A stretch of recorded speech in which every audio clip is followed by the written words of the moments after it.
तो हेलो प्यारे बच्चों, कैसे हैं आप सब। उम्मीद करता हूँ बहुत अच्छे से होंगे। मैं आपका अकरम सर आज आपके लेके आया हूँ लेसन नंबर 9 तारीखी विरसे का तहफ्फुज।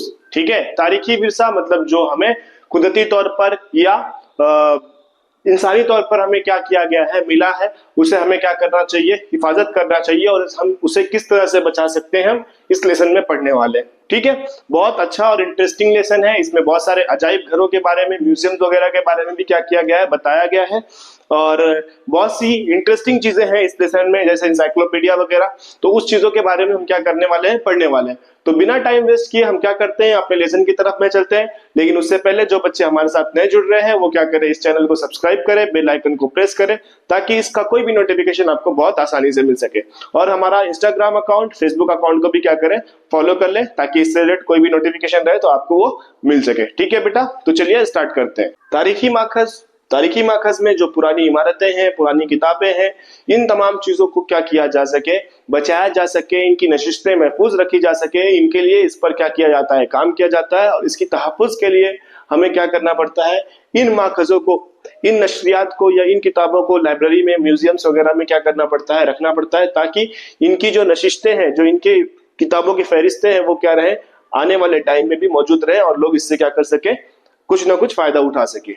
इसमें पहला पॉइंट आता है जुबानी माखज। जुबानी माखज में अवामी रिवायती गीत हो गए या कहानियां हो गई, ये सारी चीजों को क्या करना, बचा कर रखना और आने वाली जो नस्लें हैं उन तक के पहुंचाना, ये क्या कहलाता है, जुबानी माखज कहलाता है। जैसे आबा व अजदाद की कहानियां हैं, आबा व अजदाद के जो गीत हैं, उन गीत को क्या करना, बचा कर रखना, उन कहानियों को बचा कर रखना, मतलब उसे लोगों से आसपास में ही रहने देना, मतलब उसको क्या करना, लोगों को बार बार बताते रहना, याद दिलाते रहना, जिससे हम क्या कर सकते हैं, जुबानी माखज को याद रख सकते हैं और उसे बचा सकते हैं। अगर हम उसका नाम नहीं लेंगे, उसे याद नहीं करेंगे, तो वो जो जुबानी माखज है वो क्या हो जाएगा, खत्म हो जाएगा। इनको बचाने के लिए हम क्या क्या कर सकते हैं, समाजी उलूम, समाजी अमारानियत, असातीर और लसानियत, कुतुब खानों का इंतजाम, तारीखी और तरीका तहकीक और तहकीक तहरीर। मतलब हमें इसको बचाने के लिए इस तरह के कारामत तरबियत का क्या करना पड़ेगा, इस्तेमाल करना पड़ेगा। जैसे समाजी उलूम, समाजी जिंदगी में होने वाले कारकर्दगी को देखते हुए उन चीजों को क्या करना, लोगों तक पहुंचाना, किताब खाने बनाना ताकि उसमें क्या किया जा सके, जो तहरीरी माखज है, तहरीरी माखज को क्या किया जा सके, नशिस्तें उनकी महफूज रखी जा सके। तहरीरी माखज मतलब लिखा हुआ या कुछ बनाया हुआ जो सामान है, उनकी क्या करना, हमें हिफाजत करना।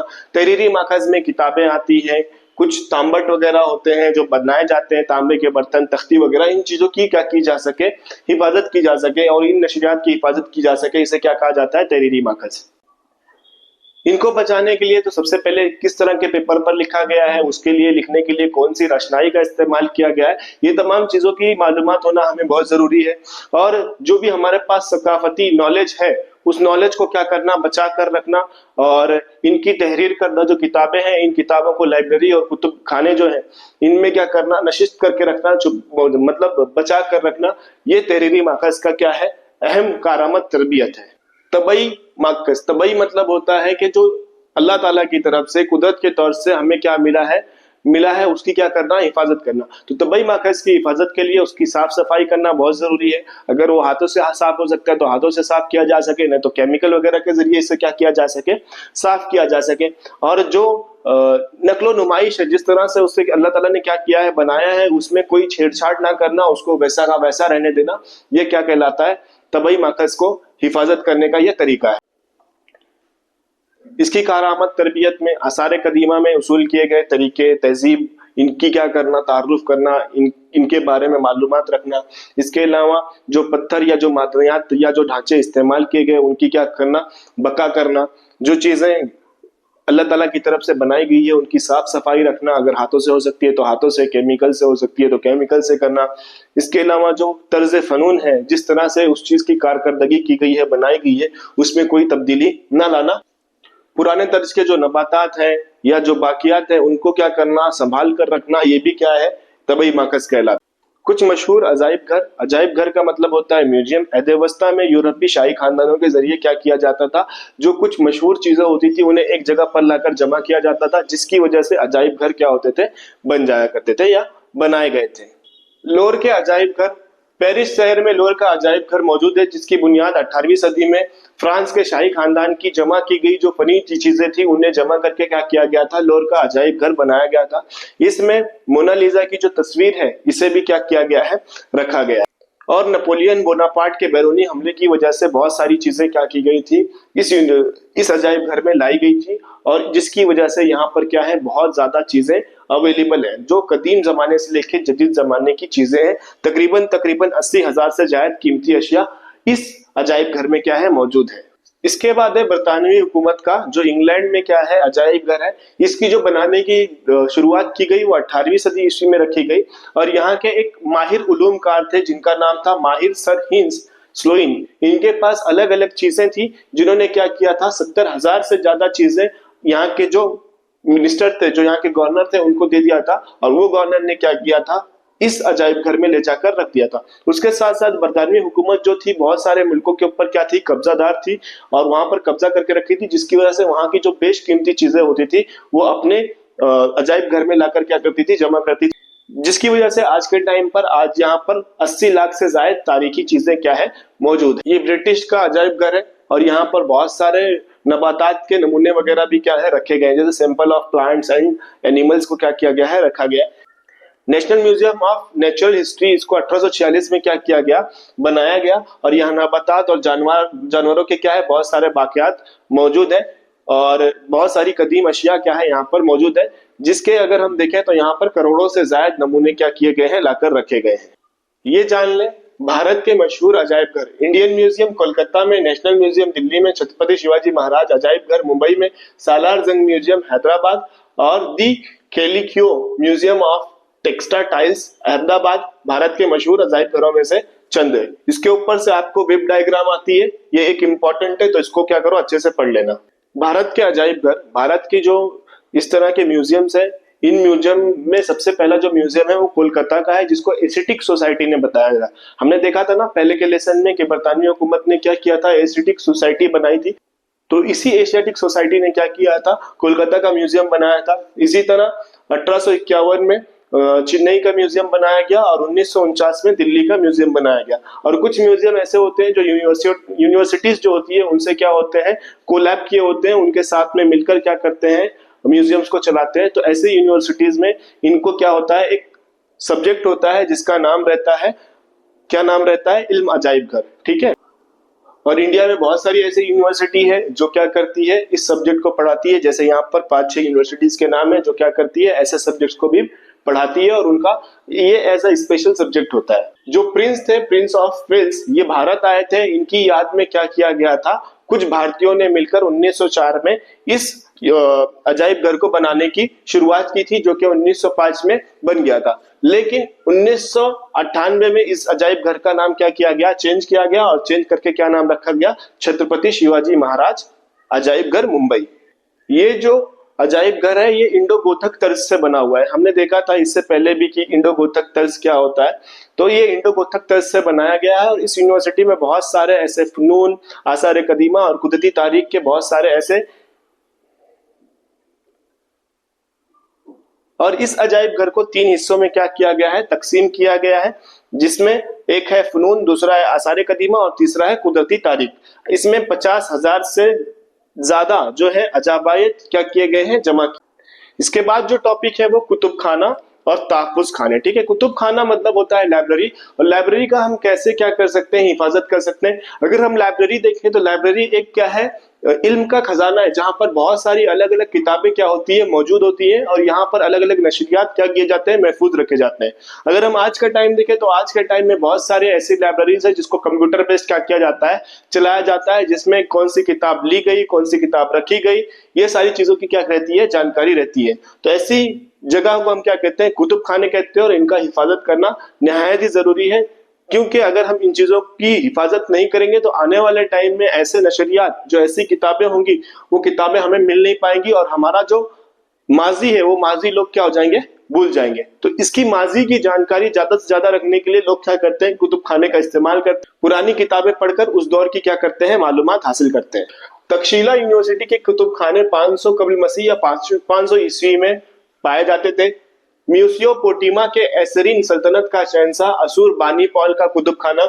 ये जो शहंशाह थे असूर बानी, इनका भी क्या अपना खुद का क्या था, कुतुब खाना था, जो 700 कब्ल मसीह में पाया जाता था। और मिस्र के अस्कंदरिया का कुतुब खाना 400 कब्ल मसीह में पाया जाता था, जिसको माना जाता है कि ये सबसे पहला क्या था, कुतुब खाना था। तमिलनाडु में सरस्वती महल कुतुब खाना है, जो 16वीं और 17वीं सदी में क्या किया गया था, बनाया गया था। ठीक है, लेकिन 1675 में वेंकोजी राजे भोसले ने क्या किया था, इस इलाके को जीत लिया था और जीत के इस इलाके को खुद मुख्तार बना लिया था, मतलब अपने इख्तियार में ला लिया था। फिर इनके जो क्या है नस्लें हैं, जो इनके जो बच्चे थे, उन्होंने क्या किया, इस कुतुब खाने को काफी उरूज पर लेके गया, जिसमें जो है सरफुजी राजे भोसले, इन्होंने बहुत ज्यादा काम किया था, जिसकी वजह से 1918 में इस कुतुब खाने को इसका ही नाम क्या किया गया है, दिया गया है। और इस लाइब्रेरी में क्या है, तकरीबन 49,000 किताबें रखी गई हैं। और भारत में बहुत सारे ऐसे लाइब्रेरीज है, कुतुब खाने हैं, लेकिन इनमें कुछ कुतुब खाने जो है वो जिक्र के लायक हैं, जैसे कोलकाता की नेशनल लाइब्रेरी हो गई, दिल्ली की नेहरू मेमोरियल म्यूजियम हो गया, हैदराबाद की स्टेट सेंट्रल लाइब्रेरी हो गई, मुंबई की लाइब्रेरी ऑफ एशियाटिक सोसाइटी और देवदास सुनोन लाइब्रेरी वगैरह किताबों का खानों का शुमार होता है। मतलब हमारे अलग अलग इलाकों में बहुत सारी लाइब्रेरीज हैं। इन लाइब्रेरीज में कुछ लाइब्रेरीज का जिक्र किया गया है, जिसका मैंने अभी बताया, ये क्या है, बहुत ज्यादा इंपॉर्टेंट है। इस तरह से जो लाइब्रेरीज है, इन लाइब्रेरीज में जो बुक्स है, बुक्स में कौन से जमाने की किताबें में लिखी हुई है और कौन सा चीजें लिखा हुआ है, ये तमाम चीजें क्या होती है, लिखकर जमा की हुई रहती हैं। जैसे हम लाइब्रेरी में जा रहे हैं तो लाइब्रेरी वन को जो है पता होता है कि कौन सी बुक कहाँ पर रखी हुई है और किस तरह की ये बुक है। तो आज के टाइम में जो है कंप्यूटर बेस्ड सिस्टम होने की वजह से सारी मालूमात कंप्यूटर में क्या होती है, डाटा एंट्री कर दी जाती है और जिसके बेसिस पे क्या किया जाता है, इसका पूरा सिस्टम चलाया जाता है। भारत का पहला सरकारी मुहाफिज खाना 1819 में एम्पीरियल रिकॉर्ड डिपार्टमेंट कोलकाता में कायम किया गया, लेकिन 1911 में इसे क्या किया गया, दिल्ली में शिफ्ट कर दिया गया। 1958 में भारत के जो सदर जमहूरिया आर नारायण थे, इन्होंने क्या किया, लोगों के लिए इसको खुला कर दिया ताकि सभी लोग यहाँ पर आकर क्या कर सके, इससे फायदा उठा सके। और इसे क्या किया गया, अलग अलग लैंग्वेजेस में भी जो किताबें हैं उन्हें एक तरह से क्या किया, सिस्टमेटिक रखा गया ताकि इससे क्या हो सके, मजीद लोगों का फायदा हो सके। और भारत के हर रियासत में ऐसे मुहाफिज खाने क्या किए गए, कायम किए गए और इनकी देखरेख की जाने लगी। फरंगी अदब मतलब लुगत के जरिए क्या करना, बहुत सारी चीजों की मालूमात हासिल करना। लुगत उसे कहते हैं जिसे हम डिक्शनरी बोलते हैं।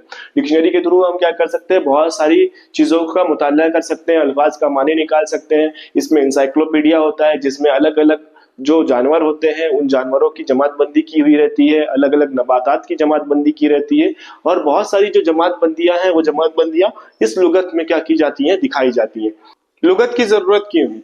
अब लुगत की जरूरत इसलिए है, जो मौलवी होंगे, जो कारी होंगे, या जो लोगों को क्या होता है, नॉलेज इकट्ठा करना होता है, अगर उन्हें क्या होगा, उस चीज का सही मतलब और माना पता होगा तो उससे उनकी नॉलेज में क्या होगा, इंक्रीमेंट होगा, इजाफा होगा। इसलिए लुगत की क्या है, बहुत ज्यादा जरूरत है। और जब लुगत को लिखा जाता है तो लिखते हुए उसमें क्या किया जाता है, कारी को भी मलूज किया जाता है, जिसको बहुत ज्यादा क्या होती है, नॉलेज होती है, और जो क्या कर रहा है, नॉलेज की खोज कर रहा है, उसको भी क्या किया जाता है, मुलविस किया जाता है।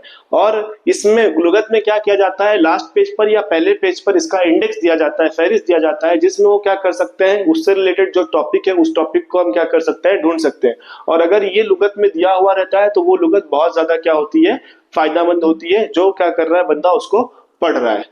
अब इसके बाद है लुगत की किस्में। लुगत की किस्में, पहला इसमें है अल्फाज की लुगत। अल्फाज की लुगत ऐसी लुगत होती है जिसमें वर्ड्स और मीनिंग होते हैं, और अकॉर्डिंग टू लैंग्वेजेस, जिस तरह की लैंग्वेज है उस तरह की लैंग्वेज का क्या किया जाता है, ट्रांसलेट किया जाता है। जैसे उर्दू इंग्लिश, हिंदी उर्दू, हिंदी इंग्लिश, अलग अलग वर्ड्स के क्या होते हैं, मीनिंग्स होते हैं, और उसमें क्या किया जाता है, उस लुगत में शाये किया जाता है। इसके बाद है दूसरा दायरतुल मुअर्रिफ, दैट मींस इंसाइक्लोपीडिया। इंसाइक्लोपीडिया में क्या होता है, अलग अलग चीजों की जानकारी होती है, जैसे महाराष्ट्र का दायरतुल मुअर्रिफ, मराठी दायरतुल मुअर्रिफ, जामे Urdu encyclopedia, encyclopedia of Islamic वगैरह।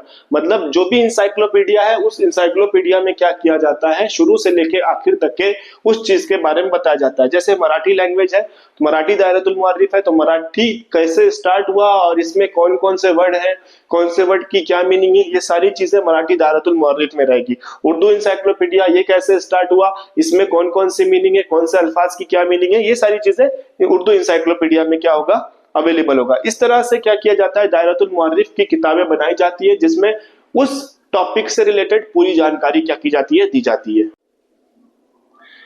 इसके बाद है कामुसुल अदब। कामुसुल अदब इस तरह की लुगत होती है जिसमें किसी टॉपिक के ऊपर क्या किया जाता है, डिटेल में बयान किया जाता है।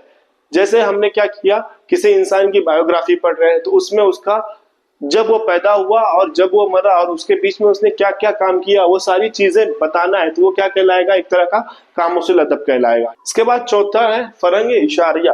फरंग इशारिया क्या करता है, किसी भी किताब में या किसी भी तरह की जो बुक होती है उस बुक में एक तरह का इशारा देने का काम करता है। जैसे कोई अल्फाज है तो उस अल्फाज की वजाहत करना, कोई साइन है तो वो साइन किस चीज को इंडिकेट कर रही है, जैसे डबल इन्वर्टेड कॉमा है तो उस किस चीज को क्या कर रहा है, इंडिकेट कर रहा है। फिजाइया इंसान है तो वो किस चीज को डिनोट कर रहा है। ये सारा काम किसका होता है, फरंग इशारिया का होता है। लुगत और तारीख, लुगत जो है और तारीख का एक अहम कनेक्शन है।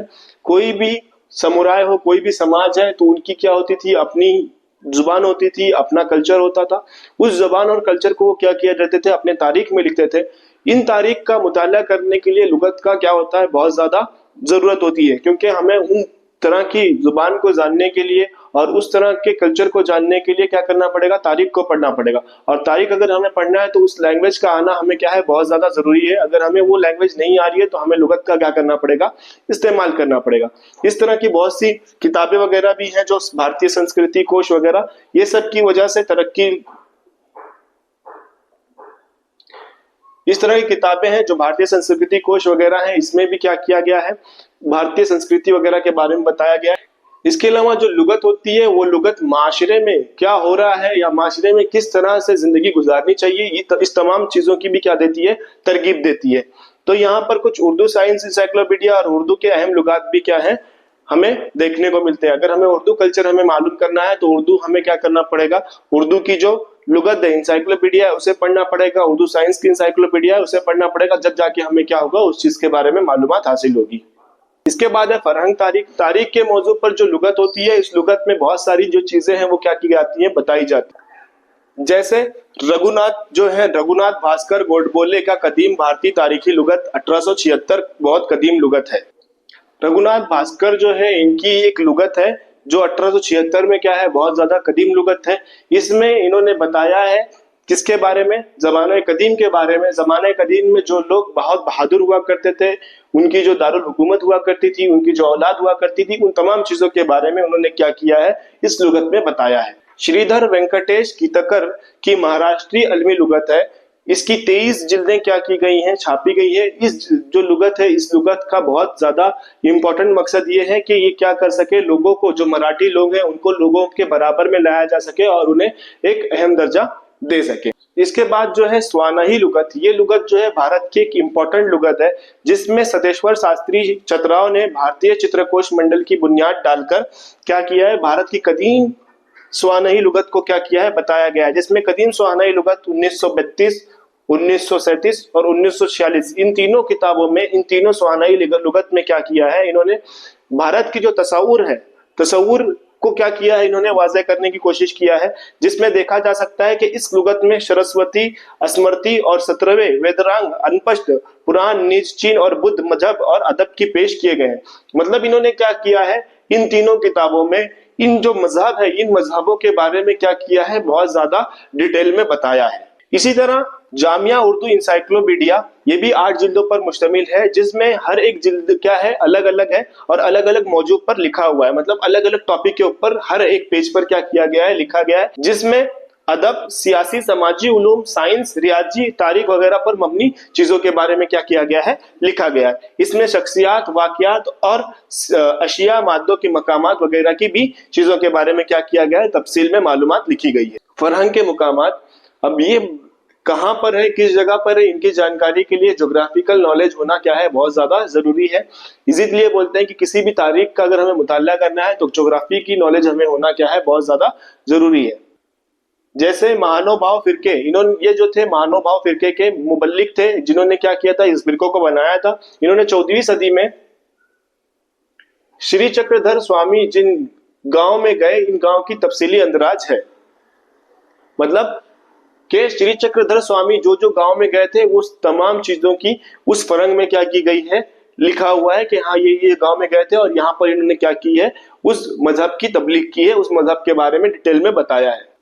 इसके अलावा इस किताब में ये भी लिखा हुआ है कि जो श्री चक्रधर स्वामी थे वो कब और कहाँ गए और महाराष्ट्र के कौन कौन से मकामात की इन्होंने क्या की है, सैर व तफरीह की है और वहां पर अपने जो मजहब है उस मजहब की तबलीग की है। ये तमाम चीजें इस किताब में लिखी है। अगर किसी को श्री चक्रधर स्वामी की शख्सियत के ऊपर कुछ लिखना है तो वो इस किताब से क्या कर सकता है, फायदा उठा सकता है। कदीम भारतीय फरहंग मकामात ये बुक है जिसमें क्या किया गया है, जो कदीम जमाने के जो मकामात है उस मकामात के बारे में बताया गया है। जैसे फारसी, जीन, बुद्ध और चीनी अदब में जो जोग्राफियाई मालूमात है उस मालूमात को क्या किया गया है, इस फरंग में लिखा गया है, जिससे हम क्या कर सकते हैं, पढ़कर इन तमाम प्लेसेस के बारे में जानकारी निकाल सकते हैं कि उस दौर में इन जगहों पर क्या क्या चीजें वकू हुई थी या क्या क्या चीजें वहां पर हुआ था।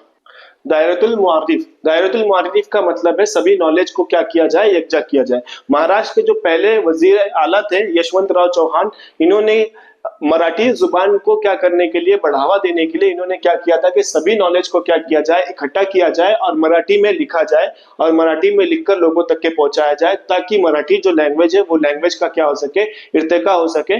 इसलिए इन्होंने क्या की थी, एक इंसाइक्लोपीडिया बनवाई थी, एक किताब बनाई थी जिसका नाम रखा था दायरतुल मुअर्रिफ। जैसे दायरतुल मारिफ महाराष्ट्र के लिए बनाई गई, वैसे ही भारत के लिए भी क्या की गई थी, दायरतुल मारिफ बनाई गई थी, जिसमें महादेव शास्त्री जोशी के जेर अदालत दायरतुल मुअर्रिफ बनाने का काम क्या किया गया था, शुरू किया गया था, जिसको 10 जिल्दों पर क्या किया गया है, शाये किया गया है, तैयार किया गया है। इस दायरतुल मुअर्रिफ में आज से तो हिमाचल जैसी भारत की तारीख और जोग्राफिया लिखा गया है। भारत के अलग अलग बोलियों के बारे में, भारत के अलग अलग मजहबों के बारे में, भारत की अलग अलग रिवायतों के बारे में इस दायरतुल मुअर्रिफ में क्या किया गया है, लिखा गया। जो भी तारीखी मकामात है या जो फरहंग बनाई जाती है, इन फरहंग का सही इस्तेमाल करने के लिए और इसकी असलाह करने के लिए क्या किया जाता है, तारीखी इस्लाहात की फरहंग को बनाया जाता है, ताकि तारीखी इस्लाहात को बहुत आसानी से क्या किया जा सके, समझा जा सके और जो मजमून है, जो मजमून इसमें लिखे हुए हैं, इस फरंग में लिखे गए हैं, उसे बहुत आसानी से समझा जा सके। उसके साथ साथ इस लुगत से लोगों को क्या होता है कि हर मजमून को समझने की बहुत आसानी होती है। जैसे कोई भी टॉपिक लिखा जा रहा है तो वो टॉपिक का कोई ना कोई क्या होगा, हिस्ट्री होगा, उस हिस्ट्री को हम क्या कर सकते हैं, इस बुक के थ्रू जान सकते हैं। इसके अलावा कोई इंसान है, उस इंसान की क्या हिस्ट्री है, वो हिस्ट्री भी इस बुक के अंदर क्या थी, लिखी हुई थी। इसके अलावा इसके जरिए हम क्या कर सकते हैं, मकामी लुगत तैयार कर सकते हैं, मतलब आसपास में जो लोग रहते हैं उनके बारे में भी क्या कर सकते हैं, इस बुक से क्या कर सकते हैं, हम लिख सकते हैं। तो तारीखी इस्लाहात की फरंग ऐसी बुक होती है जिसके अंदर ओवरऑल सारी नॉलेज क्या रहती है, यकजा होती है। इसके बेसिस पे हम क्या कर सकते हैं, बहुत सारी तारीख लिख सकते हैं। हमने हिस्ट्री के सभी लेसन में क्या पढ़ा कि हमें हिस्ट्री से कहीं ना कहीं रोजगार के मौके भी मिलते हैं और हम हिस्ट्री के बेसिस पे क्या कर सकते हैं, उस तरह के रोजगार को अपने आप के लिए ले सकते हैं या उसमें हम काम कर सकते हैं। ठीक है, तो लेसन भी क्या था, थोड़ा सा लास्ट में थोड़ा सा अजीबो गरीब चीजें बताई हुई है, जिसमें मतलब अलग अलग फरंग है, अलग अलग मकामात है, तो उसको एक बार क्या करो, आप अच्छे से पढ़ो।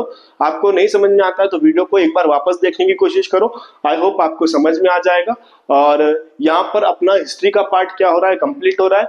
मैं क्या करूंगा, इसके कुछ इंपॉर्टेंट क्वेश्चन भी आपको देने की कोशिश करूंगा जो आपके पेपर में आए। लास्ट ईयर मैंने जो भी इंपॉर्टेंट 20 क्वेश्चन दिए थे उसमें से 15-16 क्वेश्चन आए थे, तो इस बार भी यही मैं ट्राई करूंगा कि इसमें से जो मैं क्वेश्चन आपको दे रहा हूँ वो क्वेश्चंस आए, ताकि आपका बेनिफिट हो सके।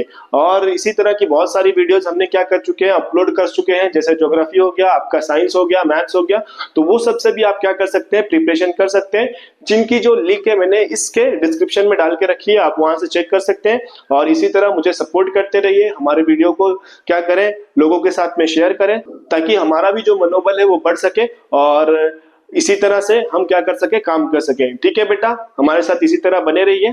Thank you.